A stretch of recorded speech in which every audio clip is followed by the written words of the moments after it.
চৌধুরী রচিত কাঁদতে আসেনি ফাঁসির দাবি নিয়ে এসেছি কবিতাটি।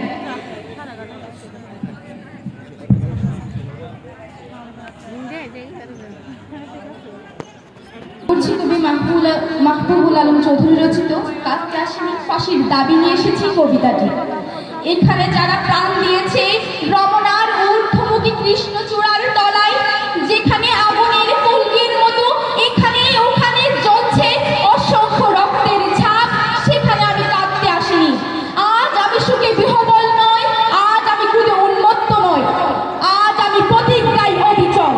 যে শিশু আর কোনোদিন তার পিতার কোলে ছাপিয়ে পড়ার সুযোগ পাবে না, যে গৃহবধূ আর কোনোদিন তার স্বামীর প্রতীক্ষায় আঁচলে প্রদীপ থেকে দুয়ারে